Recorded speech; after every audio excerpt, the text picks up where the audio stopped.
Yay! It's you! Welcome back to The One Behind the Lens, the podcast for photographers and creatives who are ready to build a business that's intentional, joyful, and wildly creative as the work they put into the world. Today's episode is a special one because my guest isn't just a brilliant consultant and strategy partner, she's the reason this very podcast exists. I'm talking about Taylor Aller, a multi-potentialite business strategist, TEDx speaker, and RMT who helps multi-passionate entrepreneurs build sustainable, profitable businesses without burning out or niching into a box. She's known for her no-fluff consulting style, deep support, and her social media-free approach to growth. Taylor's sharing the real reason multi-passionate creatives burn out and how to stop it. The mindset shift that will keep you moving even when you're overwhelmed.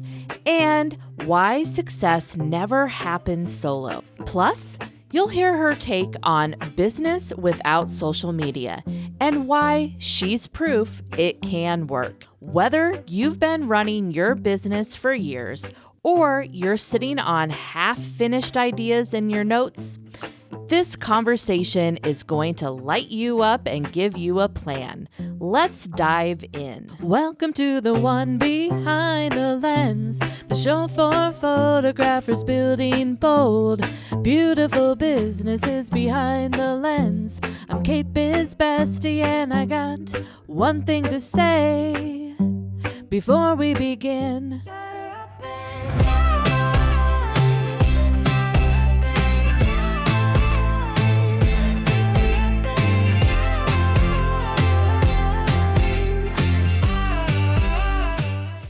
So Taylor, it's fun to have you on in this capacity because we talk on Zoom all the time and or at least twice a month and are voxing every day, all day. So I love having you officially on the podcast. Yay! Thanks for having me, Kate. It's so fun to be here on the other side of all the work we've been doing together. Yeah, yes. I know. If anybody could see all the things that go into a podcast. Whoa. Taylor, I kind of want to first, before we get into the meat of the podcast episode, you describe yourself as a nature-loving introvert and a multi-potentialite and a creative juggler. You're a registered massage therapist. You did the TEDx speaker. Is that right? Okay. Yeah. I know I've seen it on your website, but I was like, is that exactly what it's called? And you're obviously an educator, a consultant, and more. So can you share how these diverse threads came together to shape your work and mission? Yeah. So it's kind of flipped, actually. My mission has kind of always been the same. And then what I do are the vessels for my mission. So those things have changed a lot throughout my life. Being a multi-passionate person and a multi-potentialite, my resume looks like it could belong to 14 different people. You know, I've done so many things and I will continue to do a lot of things. I'm not done yet. So there's so many other things I want to do, I want to try, I want to accomplish, I want to launch, I want to be a part of. So yeah, I have no intentions of stopping. But it really was flipped. And it took me a really long time, actually, to figure that out. I was trying so hard to do things the other way around, to try to find the thing. And then that would be the right thing that would fulfill this mission and fulfill this calling that I feel like I have and the skills that I have and what I'm here to do. And it took me a really long time to figure out that that was actually backwards. And I kept putting myself in all these boxes. I kept feeling like I was cutting off parts of myself. I was, contorting myself. I would be building things and then burning them all down because it was never the right thing because I was never built to do one right thing. I was built to do many. So my mission is really simple. I love to help and serve others.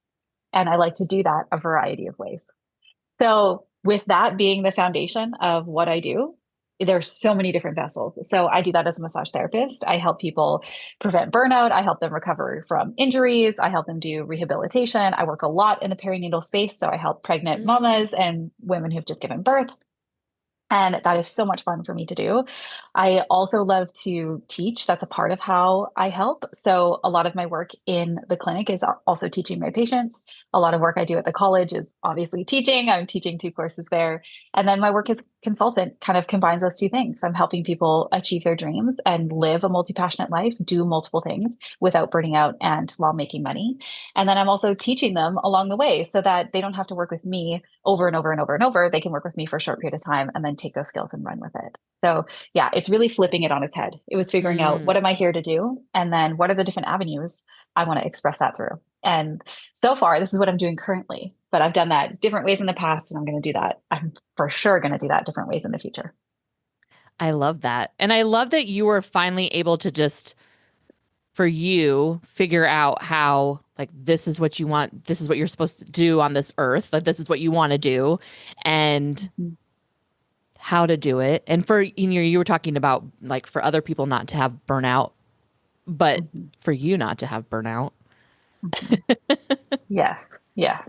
I love it. 100%. Because I've been there before multiple times, and I'd like not to go back there again. So Right. yeah, it's been nice to crack the code on that. I love it. I Mhm. love it. So everybody, well, maybe not everybody knows. I mean, they're going to know because they're going to hear the intro, but that you were my consultant on getting this podcast up and running, and that you helped me move an idea to action.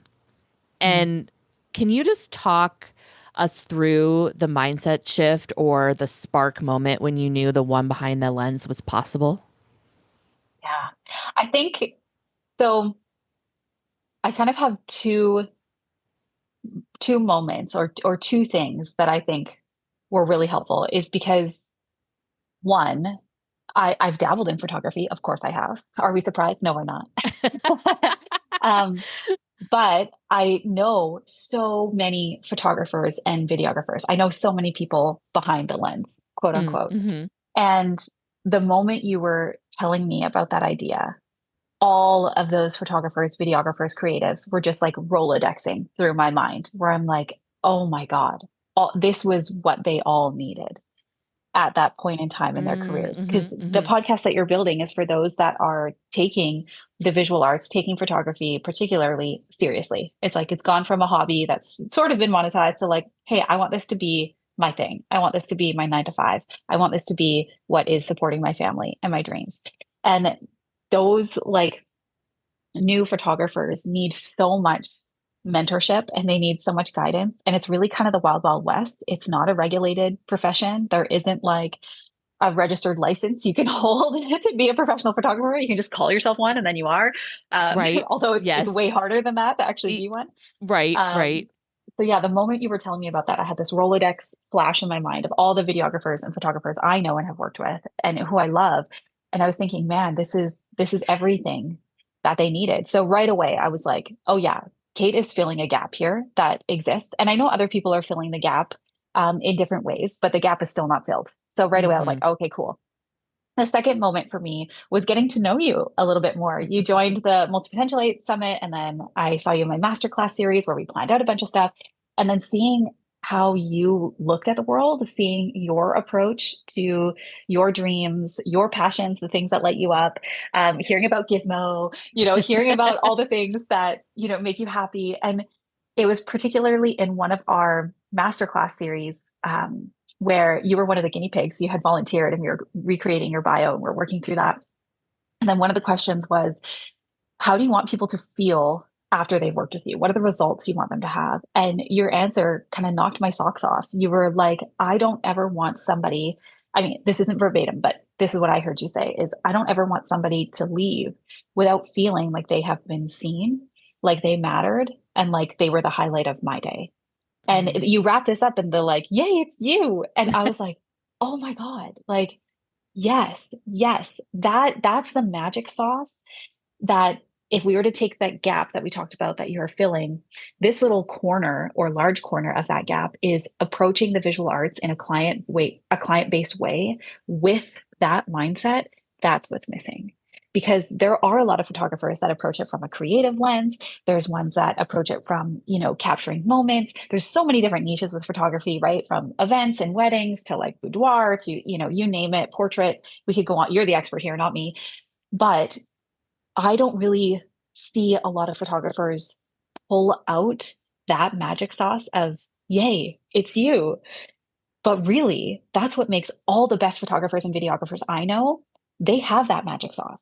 They have the yay, it's you. And the fact that you're now building this whole podcast with that heart behind it for this, I was like, wow, yeah, this is a no-brainer for me. That obviously you're filling this gap and you're filling it in a unique way. And then when I got to see your work ethic, I was like, oh, sign me up. I was like, I want to put gasoline on that fire, please and thank you. So yeah, for me, that's what it was. It was those couple of snapshots that for me kind of changed everything. I was like, yeah, she could totally make this happen. And we've seen that, we're now recording and you guys will hear this live, but we're still pre-launch and it's so exciting because like, oh my gosh, Kate, the work you've done has just been incredible. And the momentum you're building and the results you've already gotten towards the goals and markers that you had specifically is mind blowing. And I'm so proud of you. You did the hard work. I didn't. I was just here guiding you. So Taylor, as a consultant, so you're helping creatives. How do you help creatives turn many ideas into a strategy? So I know what you help me do, but what are like the key questions that you ask when someone comes to you with like a big, exciting project like this podcast? Mm-hmm. Well, there's a few things that I do. Some of them are overt and some are covert. So um, often when I meet people or people enter my ecosystem, because I am not on social media. So usually when people hear from me or they enter my ecosystem, it's because they've been sent there by somebody. Somebody's recommended me, somebody's talked about me, and they've been interested in that and they kind of come in. So usually right away they have questions for me. The first thing that I'm doing is I'm paying attention to the questions they're asking because I enjoy working with a certain subset of people. Basically, what I do for multi-potentialites is I take their big, crazy ideas and I break them down into actionable strategies that they can do without burnout in a way that works with all their passions, without getting them to niche down and just fit into one box. Yes, you can do all those things, but it's doing it in a realistic way and in a way that doesn't require burnout. And the bonus points is that it's going to be in a way that you can monetize in a way that will make you money. So many multi-potentialites, we end up down like the hobby rabbit hole where we have like 700 hobbies. And then we're actually paying so much money to do our hobbies and we're going, what the heck? And my kind of goal is to have that not be the case. I want multi-passionate people when they work with me to feel seen, to feel like they've gotten those results, to feel like they've done it with ease and to feel like they're making money while they're doing it. Because that is important. I think just because we have many passions doesn't mean that we are wrong. So much of the world is built for experts and people that have one singular thing that they are known for, that they are best at, and that they are the people we should look to. They're the people we should pay. They're the people we should hire. And I disagree with that on some levels, not all levels. Of course, if there's a heart surgeon, please just give me the best heart surgeon. Right. But when it comes to other industries, other areas, products and services, I would argue that people that have many different intersections and passions are often more effective and have more innovation and more creative ideas when it comes to solving those problems, which successful products and services do. They're solving problems for others, right? So I think it's really important to shine a light on that it is possible to do that. So when people are asking me questions, because usually that's how it comes in, I'm listening a lot to the questions that they're asking me. And I'm paying really close attention to what they are giving me.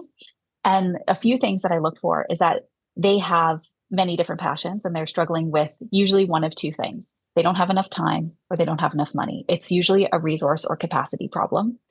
And when they know roughly what that looks like and they know roughly what that situation is, that's a green flag for me. I'm like, okay, they are aware that they want to do this thing and they're aware that they can't just add more to their plate, because that's the first pitfall that we all come into is I'll just add more. I'll just stuff more onto this Thanksgiving plate that's already overflowing with all the trimmings, all the sides, all the desserts. And it's like, no, Mm-hmm. we will have to prioritize for a season what's going to be on here and not. And that's not saying no, it's saying not yet.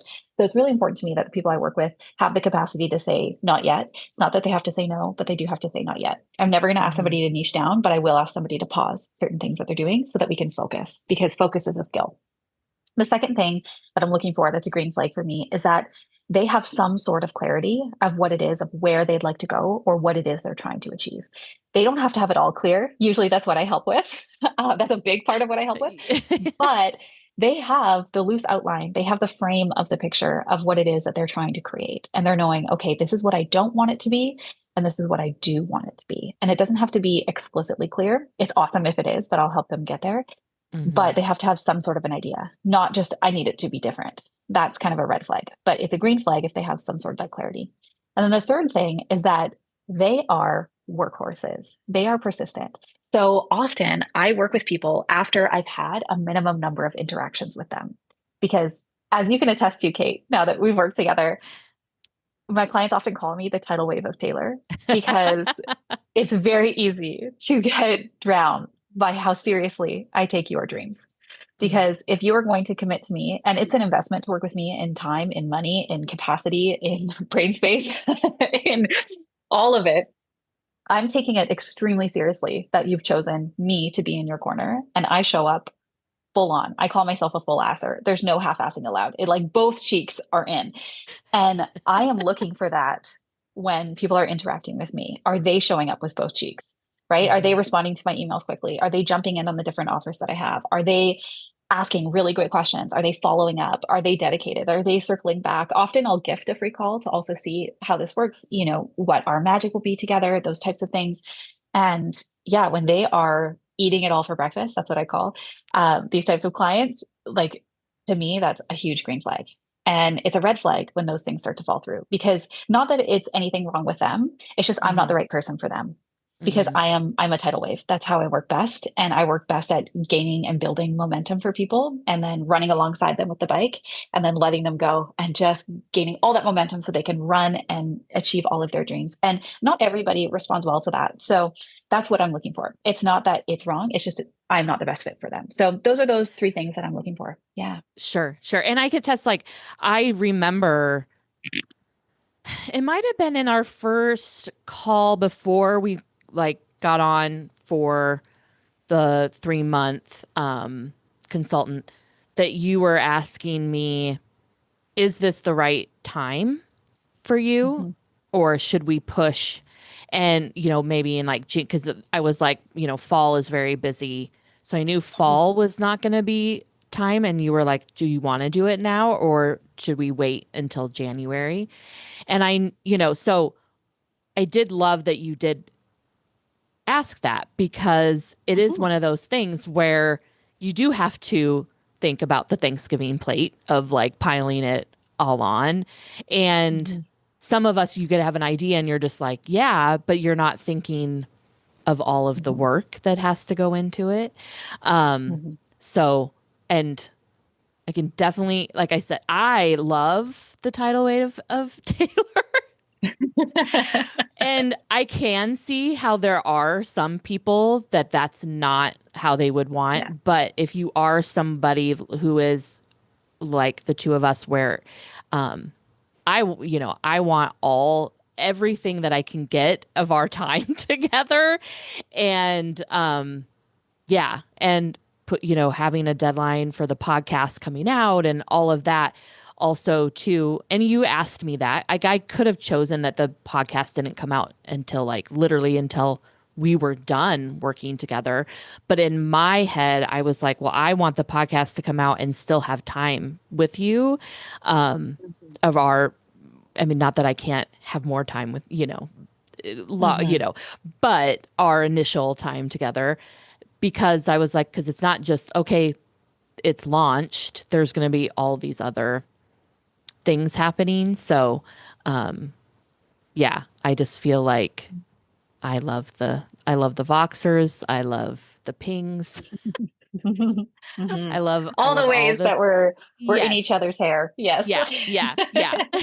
Yeah. You know what, though? You said something really key, and that's something I do want to pull out because just like you said, it's so easy to put all of those things on the Thanksgiving plate. And that's where multi-passionate people often stumble. And so Hmm. that's why I'm asking this question first. So whether you work with somebody like me or not, those are the questions to be asking yourself. Is this a Hmm. right now or is this a not yet? Hmm. It doesn't ever have to be a no, but it's a right now or not yet because our dreams, they don't necessarily have a deadline. They don't have a timeline. The work that I'm doing, I'm going to do it for the rest of my life. Like, yes, at some point I'm going to retire, but I'm also going to need vessels for this mission I have. It's just going to look different at that point. But a lot of what I'm doing, I'm still going to be here. I'm going to be doing Hmm. this for the next 5, 10, 15, probably 20 years of my working career. I'm Hmm. not going anywhere. So there is room to take these puzzle pieces and move them around. And there's freedom and an exhale that can happen when that becomes a reality and a possibility. Because often we don't even consider that. We think it has to be Hmm. done right now or yesterday, or even like we're behind, Right. you know? Right. Yeah. Yeah. And that's just Yeah. not true. So thank you for highlighting that. Yeah, of Mhm. course, of course. So you kind of touched on this just a little bit, but I'd love to get into it just a tad. So your site invites people to do anything, but not all at once, like we're kind of talking about, and not alone. So how do you help clients design both structure and creative freedom in their businesses? Mm, many different ways. Yeah. That I get that question often, and it's a difficult one for me to answer Mm, because the multi-potentialites I work with are all so incredibly unique. Every hmm. single time that I get to work with somebody, we are painting a picture I've never painted before. And that's like the funnest part of my work. That's the part I love. I love creative solutions. I love being able to, critically think and solve problems like that. However, what I can say is that there is kind of a general outline that I apply, and then it gets bespoke and custom to each and every person. So I can't go into like the details of it because that's Mm, different for every single person I work sure. with. And I can't run you through the multitude of clients that I've worked with over the years. But generally, what we do is we get a really good lay of the land of what they currently have going on and what they have going on for the next 1 to 4 years. And I call this my make it happen method. I have a planner. I have a free planner. If anybody wants it, they can download it. And I have a podcast series that walks you through how to use it. But essentially, it is going, what is up for you in this next season of life? And to me, a season is about 4 years. I find that Mm, that's just the right time where it feels within your grasp. 4 years is not too far away. If you think 4 years ago, it wasn't too long ago. right. However, it's a decent enough time that you could actually get some shit done, Mm, right? Like you could get a right. degree, you could have a couple kids, you could move Mm, across the country a few times, you could start one or two businesses during that time if you wanted to. yes. Like it's a decent, chewable chunk of time. So I usually start with that framework of like, let's get really clear on what it is that you're thinking about doing, where you will be in the next 4 years of time. And let's get really specific on what that next year looks like. And that's kind of what I walk through with you. And I do that in quarters, not only because that makes sense business wise, but also because for a planning sake, that makes things really easy. So then I'm looking, okay, at these quarters that you have coming up, where is this dream going to fit in? So I Mm, usually do a capacity check at that point. So the first thing that we're doing is that make it happen planner method, where we're looking at what you have in terms of timeline and what your current situation is. And then we're looking at capacity for that season of time we've dedicated to this dream or this idea. And then in that capacity, we're looking at two different resources, the time capacity and the financial. And sometimes the financial is zero. It is like, we are bootstrapping this thing, or it's super minimal, and that's okay. And sometimes my clients actually have a budget for things like that. Most of mm-hmm. my clients do, where it's like, I've got 5,000 or 10,000 or even like 300 I can spend Mm-hmm. on it. It's all different. Some of the clients I work with have budgets of like 25 to 30,000 that they can put towards these. And then we're allocating those resources, right? So that's where that capacity check comes in. It's going, okay, if this is the timeline we have, what's the capacity we have? And the capacity is not only the time or money they have, but it's also if they do have a team or other support around them. And then this is when it calls in the second piece, because not doing everything at once are those first two. And then not doing everything alone, that's where this last piece comes in. Mm-hmm. Because even if you don't have a team, even if you don't have a budget, you are not alone. Nobody really is ever a lone wolf. They have somebody, usually a few people in their corner, whether it's a partner, a neighbor, a cousin, a best friend, a parent, a grandparent, some sort of family, friend, neighbor connection. they have people there that can be rooting them on. And most people have more than just a few. Most people have like a couple handfuls of people, and they have them because they're multi-potentialites in many different weird areas. It's like, oh yeah, I have this friend from like the pottery class, and then I've got this one from like when I DJ part-time, and then I've got this one over here from my like pharmaceutical studies. And then like they've got people everywhere, which is actually such an important asset. And it's something that really deserves that highlight because you will not be able to do this alone. We are not meant to walk through life alone. We're all walking each other home. And it's important that when you have these big dreams, you're bringing along people with you. And it's not only to support the dream, because that's the first thing we're going to look at is who is going to be in your corner. Often that's the first question I ask is not how, but who. Who is going to help you? I'm one of those who's for many people. I know you are for some people too. But it's also not only who is going to help you do the dream, but who can help you hold up the scaffolding in the other areas of your life that you're saying not yet to, or pause, or that need to just coast so that you can do these other things. And for some of my clients that are parents, it's like, who is going to look after the kids? Who is going to prepare the meals, clean the house? Who is going to take on the extra clients that you have? Who is going to handle your patient caseload while you make time for this? Right? So they're not necessarily helping with the dream directly. They could also be helping with the dream indirectly, scaffolding the other passions, other areas and responsibilities that you have. So generally that's that framework, right? I'm doing that make it happen planner method. We're getting the lay of the land. Then we're doing a capacity check in terms of resources, time, and money. And then we're checking in, who are your who's? Who do we have here to help us? Yeah. Who is going to support, collaborate, and champion you?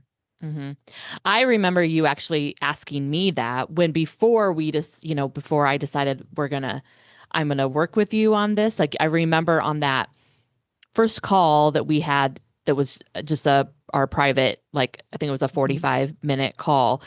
And you did at the end, you were like, okay, so who's going to help you with this? Who's going to be in your corner? Who's going to keep you accountable? And I remember just looking at you on Zoom and I was just like, I feel like that's you. But you have other who's. We talked about those too. Yes. We did. But yeah. But I felt like, but you might, when you're thinking, and maybe when people are listening to this, they might be thinking of their who's, and if they have something that they want, help with or keep them accountable, they're gonna probably be seeing people in their brain of who are their who's. I like that. Yeah. Who are the who's? Yeah. I love like Dr. Seuss. Yes. Friend, let's be real. This podcast would still be a scribble in my notebook if it weren't for Taylor Aller. She's been in my corner through all the behind the scenes magic, helping me actually make this thing happen. Taylor is a business strategist, speaker, and the queen of helping multi-passionate creatives build businesses that actually work for their lives, not the other way around. Want a taste of her brilliance? Snag her Make It Happen Planner and Private Podcast Series, a behind-the-scenes look at how to create real momentum without chaos. The links are in the show notes. Trust me, you want Taylor in your corner too. So Taylor, I kind of want to shift into about this podcast launch. So, from your point of view, why is this podcast, The One Behind the Lens, so important right now for photographers and creatives? I think it's a lot to what I mentioned at the beginning, that specific, just the way that you're approaching this type of angle, I think is really important. Because what you said before about how people just want to be seen, and what you described, how your goal to treat every client that comes in here, like, yay, it's you. Because most people, when they go to get portraits done, or they go to get their photograph taken, or they know their photograph is getting taken, it can be a really vulnerable thing for a lot of people. Right. There's not a lot of people who are like, point the camera at me. Like most regular people are like, oh my God, did you just take my picture? Right. It's like, oh, yeah. It's a very scary, vulnerable thing. So hearing your approach to that, I was like, yes, this needs more airspace in today's world, because ultimately at the root of that is having people be seen and held in a way that feels supported and cared for. And hearing that was your approach with clients, I knew that that's exactly what your listeners are going to leave with. they're going to leave with that, like, yay, it's you, knowing that each and every episode, and believe me, I know this from the inside out, that each and every episode has been thoughtfully planned. It's been intentionally crafted with just the right guest or just the right solo episode. Like all of these things are on purpose because you want that listener to leave feeling cared for and supported in Mm-hmm. that kind of vulnerable place of 1 to 3 years in business. And I think particularly there's a lot of beginner content out there. Like, here's how you start. And then there's a lot of like, here's how you make $7 million. But it's like, what about the regular people who just want to sustain their quality of life and get to have their cute dog Gizmo and they get to have their partner and they get to like go for coffee and see their friends? Like, what about the people whose dreams are that everyday dream that feels sometimes not enough in today's world? It's like you have to be making 7, 8 figures to even be taken seriously. Or it's like you're super beginner and you have to scrap through and like make nothing and hustle so hard. It's like you hear both ends of those spectrums and you don't hear that like perfect match in the middle. And that's what I think Behind the Lens is bringing to the table. To me, that's what I'm most excited about. Obviously, photographers are going to get a lot out of it because it's catered exactly to them. But truthfully, I think anybody that is in business in those 1 to 3 years, most of these episodes will also apply to them too. And I think also just knowing, and obviously I get like the inside scoop because I get to hear some of the episodes already and like read those transcripts, hearing the like thoughtful, genuine questions, hearing how entertaining it is. Like a lot of the stuff's really funny. And I'm laughing and giggling as I'm like reading through and listening through. So yeah, there's like snapping turtles that you talk about. There's like all kinds of just really funny stuff that I think is wonderful entertainment. So it's like this beautiful mix of like edutainment, right? Where they're learning on running a business 1 to 3 years. They're learning how to be a better photographer, these hacks, insider tips, like some of these tips I'm already doing with like the iPhone pictures I'm taking with my kids. And then the other part of this is that entertainment piece that just Mm. kind of you bring. Yeah. So to me, that's what I'm most excited about. To me, that's what I think is what makes Behind the Lens different. Because of course there's podcasts out for beginner photographers or intermediate photographers, but not quite in the way that you're doing it. Mm. Well, thank you. Mm-hmm. I feel like I love, I want people to, I mean, I'm always like somebody that's like wants to laugh and have fun. Like, Yeah, you are. so I definitely want the podcast to feel that way and guests to feel that we're having a good time while we're giving some great advice or education or little tips or even, photo confessions. Mm-hmm. So for the listeners, Taylor, like if they have a big idea that they're just stuck on, what is just one action that you would encourage them to take this week to jumpstart their project? Yeah. Okay. Oh, as a multi-potentialite and as a consultant, it's hard to narrow down. Can I give you two? Sure. Okay. So number one is it's actually not an idea that I have. It's one that Brene Brown has. She's an author and a researcher. And she has what she calls, and she does this in the emotional intelligence world. She calls, what is your shitty first draft? So Mm. she talks about this is in the story you're telling yourself when you get into conflict with other people. And it's like, just write down the story you're telling yourself, that shitty first draft. And then you can look at it. Is this true or is this not? But to me, I look at that also in a business lens of like, what is the shitty first draft of whatever it is you are trying to create? Can you pull that together in a weekend and test it out? Can you Mm. shrink this big dream you have to like a beta testable version and toss that out there? That would be idea one. The better idea is idea two. Can you talk about it with the ideal person it's going to be built for and see if that's even something that they want? Because so much of business, when you're not experienced in it, we think we have to build this perfect thing and then we can launch it out into the world.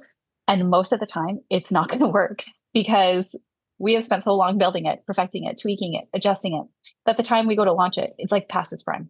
And Mm. the audience is looking at something else. Or it's like, oh, that's almost right. And it's like you're trying to throw darts at a dartboard with a blindfold on and while you're dizzy. Well, you could just like take the blindfold off and you could start to do some market research. And if you have an idea out there or an idea that you want to put out there, look at what is already out there. And not in a way to discourage yourself, but in a way to see, is this a viable idea? What is it that they're doing in common? What is it that nobody's doing that I Mm. want to do? And can I have maybe 3 or 5 conversations with the ideal person who would want what it is that I'm putting out there? Could I do some conversations with them where I'm asking them questions? So if, for example, I wanted to launch a new service, maybe it's photography based. It's like a new type of shoot that I want to do that maybe combines an underwater element. I don't know. I'm just pulling this out of my butt. I would talk to some of my favorite clients who I think would be down for that and say, like, hey, if I did something like this, would you be interested in it? What would you want it to be? If you could paint it to look like anything, how long would it be? Where would we go? What types of wardrobe would we have? How many images would you want? Would you want video too? Would there be other people involved? Oh my gosh, great. Okay, thanks for your time. Can I buy you a coffee? Here's a Starbucks gift card. Call number two, same questions. Call number three, same questions. Because that is taking the blindfold off. All of a sudden, we get to see what the target is. We get to see the overlap and what they're asking for. And maybe we'll get some ideas we hadn't even thought of that are brilliant because, of course, everybody has wonderful ideas. But that way, you're building something at the same time that other people are giving you feedback. You're cutting that step in half of trying to build it perfectly and then put it out there and then have to iterate. It makes that iterative process so much shorter. It condenses that timeline.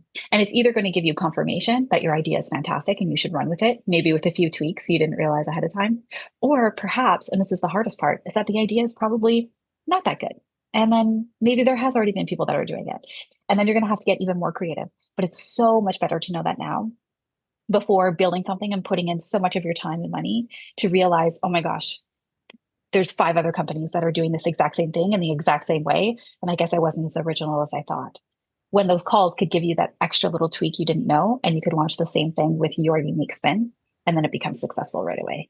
Right. So to me, it's not only shortcutting, but it's improving on that iterative process. So if there's anything you're going to do this weekend, number one, shrink it down and launch it anyway. Mm-hmm. Or number two, even better, start to have conversations with your ideal client and then see if what you're thinking of has some traction. I love that. Yeah. I think it is that thing where you might have that idea, but has it happened? Or how can you, if it has, is there a different way to approach it or do, that spin. Yeah. And it's not like fun or sexy, right? I wish I could be like, oh, do this thing. It's so fun and sexy. But it's not. And so much of business is not fun and sexy. If your goal is the success of it, and if your goal is to do this with less burnout and more money, it's being strategic. That's what really matters. And sometimes strategy is not sexy or exciting. No. Yeah. It's having market research phone calls. Right. Yeah. Yeah. And if you're unsure too on like what that idea is or who you would talk to, and you're just wanting like clarity of what that season would look like, another bonus step I would mention is download the planner that I have and get clarity on your situation now. And maybe you already have that idea and you do know that it's market tested. This will give you an idea of the capacity that you have, the who's, how you're going to schedule it out so that you can plan it accordingly and actually make it happen. Yeah. And we can have that. We can link that in the show notes too. Absolutely. So it'll be easy to find. And yeah, I would definitely download it and to start writing things out and use a pen. I mean, you can't, I would totally print it and use a pen, but if you want, you can do it in the, in the computer or iPad, all that fun stuff. But yeah, I would definitely, I love that because I do think a lot of people do have a lot of ideas, and it's even that where how to start it. And so I think that gives people a lot of ideas. So this weekend, you guys know what you're doing. Some coffee chats or some planning. Yes. Yeah. So this kind of goes with what that last question. If there's fear of imperfection or overwhelm sets in, what would be your go-to mindset strategy to help clients keep moving forward? It circles back to that core message, right? Is that everything is not supposed to be done all at once, and it's not supposed to be done by yourself. So if you're feeling overwhelmed, tackle it from one of those two directions. Either slow it down because it's happening all at once, or get some more who's because you're not meant to do it alone. Yeah. And that it's normal. It's normal. And I think that's a perspective I have because I'm not on social media. I've been off social media business wise and professionally and personally since 2019. So it's been a long time. Oh yeah, that really has. It has. And I think that's a part of the secret sauce I have because I hear consistently from people who are on social media, and listener, maybe this is you. where it just moves so fast. Like, can you even remember what your favorite person posted yesterday? Oh Like, gosh, no, no, I can't even, no. I can't even imagine remembering 12 hours from then, right? And Mm-hmm. with that incredible pace of content, it can unconsciously lead you to believe that you are not moving fast enough. But Mm-hmm. there are so many successful, professional, holistic, well-rounded, wonderful, funny, collaborative people that are not moving at that pace. Mm-hmm. And social media can sometimes make us feel like that is the case, like we are Mm-hmm. behind, like we're not Mm-hmm. doing enough. And there's a bajillion different directions. And like, Mm-hmm. yes, there's a bajillion different directions, but all the rest of that is false. Like you're not behind, right? Right.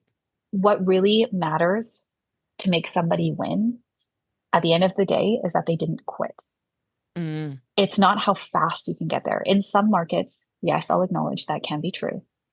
But in most cases, with most multi-passionate people, it's a matter of not quitting. It's a matter Mm-hmm. of staying with it. And that means that we need to stretch things out sometimes. We need to condense them, that timeline. And then that also means we need to bring people in our corner, that we're not meant to hold the weight of these dreams and visions alone. And that also you need to get in some other people's corners because their Mm. visions and dreams need some scaffolding too. And Mm-hmm. that collaboration can be magic. So it would be approaching it from one of those two areas and ultimately knowing that that experience is completely common. And I would argue it's normal with people with Mm-hmm. many passions.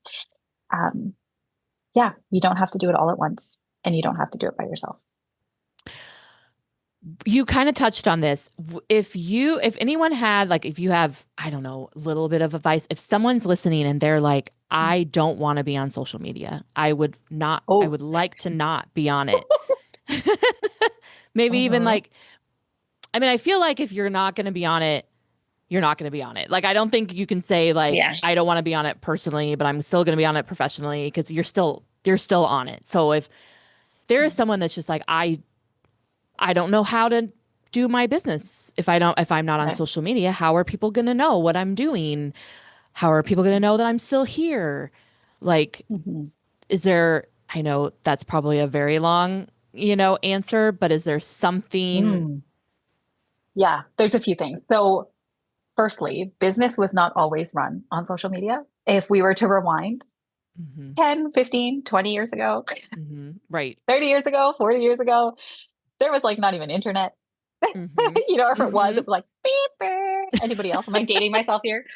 Right. So like business is possible off social media because it has been off of that. So, but before I go too far down that rabbit hole, I do want to caveat this with saying that not all businesses or people should be off social media, right? Like Hmm. there are some businesses, brands, industries that being off social media, you could still choose to do that if you wanted to, but it would be a disadvantage. It would be choosing to start at a different starting line. And that's okay. If you're determined enough and if your vision of success encompasses something like that, you can do that. But ultimately, for some, it's not going to be the best choice.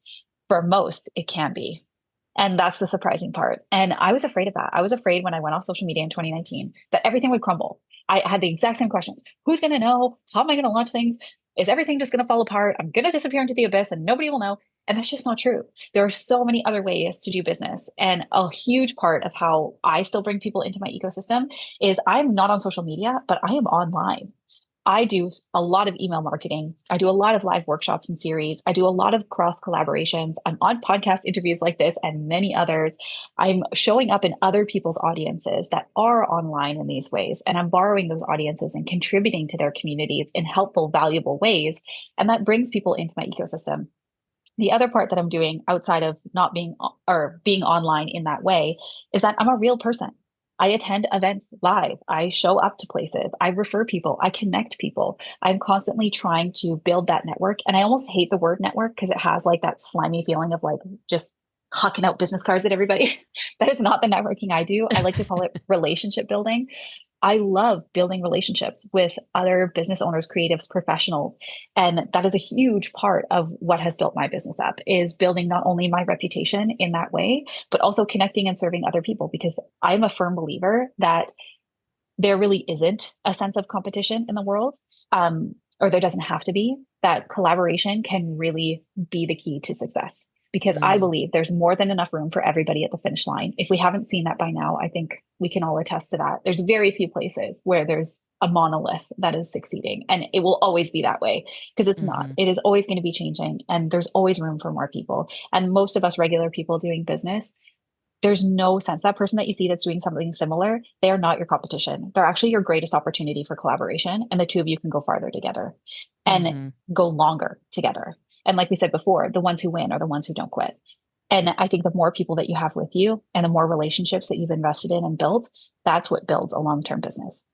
And that's what I've seen consistently with all the businesses that I have, right? With my practice as a massage therapist and the clinic, with the patients that I see, and all of those referrals. Like I literally cannot take any new patients, and I haven't been able to for years. Like my wait list is 3 months long, and there's people that are still trying to get in, and it's bananas, right? Yeah, and that's amazing. That capacity is there because that relationship matters. I care deeply about the patients that I work with. Same with the clients that I have consulting. Like I care deeply about you guys. And then when you guys work with me, you are so kind to share about that with other people. And you hear other people who have ideas, and it's like, man, you need to work with Taylor. She helped me get this off. Like she'd be perfect for you. And like that type of stuff is worth its weight in gold. And if I have 6 hours a week, am I going to develop out Instagram content, or am I going to go nurture those relationships? For me, the ROI is in those relationships, or it's in my email marketing, or it's borrowing other people's audiences. It's not drafting up the third email or Instagram caption. That's not going to bring me that ROI. So yeah, it's possible. It was a long-winded answer. Sorry. No, no, I knew it would be like, it's not just like one sentence answer. And we didn't even cover so many. There's like print, there's door to door, there's guerrilla marketing. That, like, oh my God, there's so many other ways. But yeah, we won't go there. Well, and when you were talking, I mean, that's kind of how I met you and found out about you and did all the things, because Renee Bowen, she was on your Multi-Potentialite Summit. She was one of the presenters, and she had put out in one of her emails that she was going to be doing it. And I was like, ooh, I want to sign up for that. And that's how, and then knowing that, oh, you were the one that, did it, co-found. Did you co-found or fully found? Fully found. I was like, wait, I feel like it was like a fully found. And I knew right away, just having you on the calls and present, when you were presenting all of the speakers, you were someone that I already started to just be like, I like her. Like, I know that sounds so goofy, but I was just like, oh, I really like Taylor. I feel like I could be her friend. Like, I feel like we could go have coffee. And so then that, just even a Zoom of that, when I believe, like, I did the VIP, and then, all the things that you could get with the VIP. So then I did your master class. And again, it was kind of that same thing where I was like, I'm totally vibing with you, and felt like I was getting, obviously not just being like, oh, I just want her to be my friend, but I was like, I feel like she could help me with some things that I'm trying to dream up and want to make it a reality. So again, I did not find you on social media. So it did, I'm like, I'm in Nebraska, you're in Canada. Like, a lot of overlaps in our sorries, but that's about it. Yeah. Yes. Yeah. Yeah. We both apologize too often, but that's pretty much it. Yeah. Yeah. That's Yeah. the overlap. Yeah. Yeah. So you're a testament that you do not have to be on social media to get the right people in your ecosystem. Right. And like I said before, it doesn't work for every industry, every niche. Like, there are exceptions, but yeah, for most people, you could surprise yourself and do that. Yeah. Yeah. So we were talking about the summit. What project are you most excited about next? Do you have anything? I do. I have been diving into the world of AI as you know, and it's Mm-hmm. been so much fun. So I've developed out a suite of custom GPTs, which are basically like AI robots and little bot assistants that I have doing many different things. So the planner that I mentioned before, I actually have that as a GPT. So if you don't even want to do the work of planning and just talk to AI and have it do that for you, you can. I have a right now or not yet. So if you're debating on those decisions, there's a bot for you where you can go ahead and plug in all your dreams and ask it, is this something I should do right now? And it'll help you figure out that timeline or whether you shouldn't do it or not even at all. I have so many different GPTs that I plan on coming out with too. But right now I've got about 3 or 4, and I have a suite of about 10 that I'm working on. And then I have a build your own custom GPT workshop coming out August 11th. So depending on when this episode airs, we may have run our first round already, but depending on how that goes, I'll probably do another one too. So yeah, AIs and GPTs kind of have my attention at the moment. And I love the name of the building your own. Build your first shitty GPT. Yeah, the first one always Yes. sucks. That's the other thing too. Allow the first one to suck. It's okay. Yeah. I love it. I love that you're like in the world of GPT. Like, it's kind of amazing because I feel like people, it's that thing of like AI and people are, and I'm like, it's here. So embrace it and, really like, I would say just let it, help you with your work. I think it's really important to like AI is not going anywhere from my opinion. So I think it's important to embrace it and shape it. And I think for women particularly, it's important to influence AI because a lot of AI is created, manipulated, and influenced by men. And I think if we can have some more female voices in here, I think that would be better. And Yes. more people that don't check the box too, like us. Mm-hmm. Yes. So yeah, Yes. I'm a fan of it. Get in there and influence it because it's not going anywhere. So Taylor, just kind of to wrap up, what's one belief you hope photographers and creatives get or they take away from our conversation today? Mm, um, who's your who? Who's your who? Yeah. And sometimes photography can be a solo sport. Sometimes you have second shooters and sometimes you have assistants and team members, but often, and especially if they're the, 1 to 3 years, they're solo for the Mm-hmm. most part. So who's your who? Whether it's a group chat of photographer besties, like I know you have, whether it's a community you're a part of, whether it's one person that's in your corner, a consultant, a coach, a best friend, a partner, who are your who's? Because if you're going to Mm. stick with this, as you should, you need some who's. Yeah. Mhm. Yeah. I like that. Well, I feel like that is the perfect time. That was like the perfect answer to wrap up. Awesome. Yeah. So Mhm. Taylor, thank you so much for doing this. Like I said, this is Mhm. I have had these past couple of months have been amazing, and I'm so excited that I could have you on the podcast because everybody could know like how this happened. Yeah, the magic behind the scenes. Yes, Yeah. yes, Thank yes. thank you. Thank you for having me not only be on this side of the podcast. That's so fun. Thank you for letting me be a guest. But also thank you for letting me in your corner. It's been so fun to get to run with you. And if you guys are listening, give Kate some love because she has put in so much hard work for this podcast and she cares so deeply about each and every one of you listening. So show her some of that love back. All right, guys. I hope you are leaving this conversation with Taylor fired up and ready to take your big idea and actually make it happen. Remember, you don't have to do everything all at once, and you definitely do not have to do it alone. Taylor's reminder that you're not behind. You're building something that lasts. It's the exact kind of permission we all need from time to time.